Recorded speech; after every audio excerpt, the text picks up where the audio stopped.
en welkom. En wat 'n voorreg om vir 'n paar oomblikke saam te kom, te luister en te dink aan die lewe waartoe die Here ons nooi.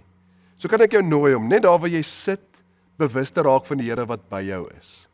God is hier, en God is goed, en God is vir jou. Ons verken hierdie week die tema van aanbidding. Nou om God te aanbid is nie opsioneel tot die lewe saam met die Here nie. Inteendeel, dis 'n opdrag. So lees saam met my ons skrifgedeelte vir vandag. En hulle het volhard in die leer van die apostels en in die gemeenskap en in die breking van die brood en in die gebede. En dag vir dag het hulle eendragtig volhard in die tempel en van huis tot huis brood gebreek en hulle voedsel met blydskap en eenvoudigheid van hart geniet, terwyl hulle God geprys het en in guns was by die hele volk. En die Here het daagliks by die gemeente gevoeg, die wat gered is. En dan in Kolossense 3 vers 16, laat die woord van Christus ryklik in julle woon in alle wysheid. Leer en vermaan mekaar met psalms en lofgesange en geestelike liedere en sing in julle hart met dankbaarheid tot eer van die Here.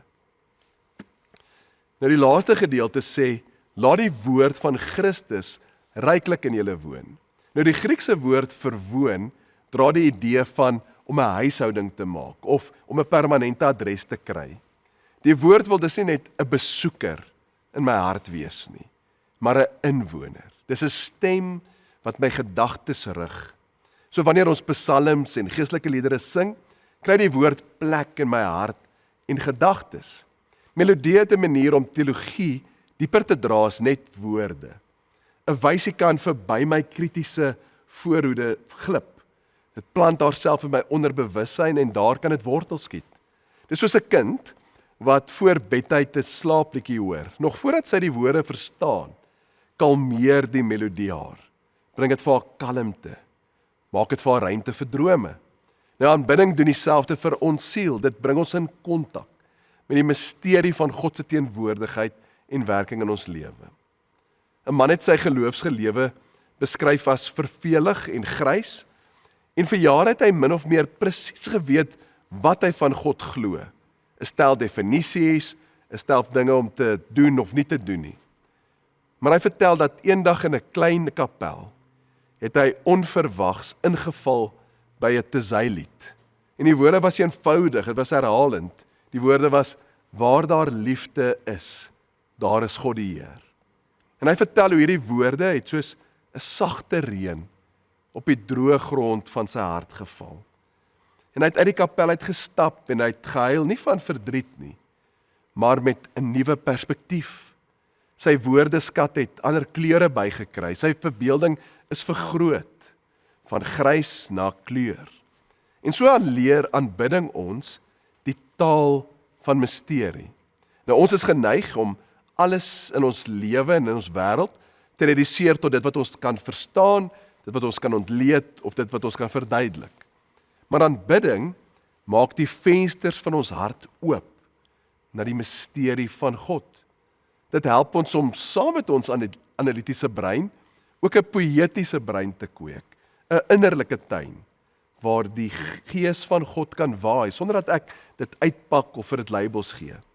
En nou aanbidding het ook 'n manier om ons te leer dat alles wat ons beleef, ons dit na die Here kan bring. Deur die eeue is die psalms byvoorbeeld die gebedsboek van God se mense. En daarin kry jy die hele spektrum van menslike emosies. Van die psalms wek vreugde op, wanneer jy jou hart soos 'n steen voel. En dan is daar die klaagpsalms of lament. Dit gee ons toestemming om by die Here te kla, om ons twyfel, om alles na die Here te bring. En wanneer jy hierdie woorde saam met ander sing, dan kry ons 'n groter geheue, 'n groter as net die nuussiklus van die dag. So ons word draers van eeue oue wysheid, wanneer ons saam hierdie liede sing, soos wat ons ook uit die psalms lees. So hoekom is dit belangrik om die Here te aanbid? Omdat ons elke dag gebombardeer word deur alternatiewe nuus, advertensies, slagspreuke, reekse, algoritmes, en hulle vorm ons verbeelding. Hulle sê, jy's net waardevol as jy hierdie koop, as jy so lyk, of as jy hierdie weet. Maar aanbidding verweef daardeur 'n ander storie, dat jy is geliefd, jy's gekies, en jy's geroep. God is jou lief, nie op grond van jou prestasie nie, maar omdat hy jou geskaap het. So elke keer as jy woorde van aanbidding sing, dan word die plakkaat wat op jou hart is, dit wat jou identiteit werklik is, beskerm deur vernietiging. Nou Anne Lamott, een van my gunsteling skrywers, het 'n boekie met die tema of met die naam Help, Thanks, Wow. Sy sê dat dit is die kern van ons 3 gebede lê in hierdie 3 woorde. Help. Wat is dit wat ek nodig het? En wat ek van die Here kan vra? Thanks. Waarvoor is dit waarvoor ek dankbaar is? En wat is wat die Here vir my gedoen het? En dan ook wow. En nou dis 'n uitdrukking van verwondering in die skoonheid, in die grootheid en in die wonder van God. Nou toe ek hierdie boekie lees, het dit my herinner dat baie van die psalms en aanbiddingsliede ook vir my woorde gee, my verbeelding verruim in al 3 hierdie fasette. Dit leer my waarvoor om te vra. Dit herinner my aan God se groot dade deur die geskiedenis van die mens, maar ook in my eie lewe. En die psalms beskryf ook die grootsheid van God, soos wanneer ons lees in Psalm 19, dat die hemele verkondig die glorie van die Here. Nou in jou tyd van stilte vandag, kan ek jou nooi om jou eie aanbiddingspsalm te skryf. En dalk kan die 3 woorde van Anne Lamott jou help. Wat is dit wat jy wil sê vir help, vir thanks en vir wow? En mag jy in hierdie oomblikke die bewus wees van God wat by jou is. Kom ons bid saam.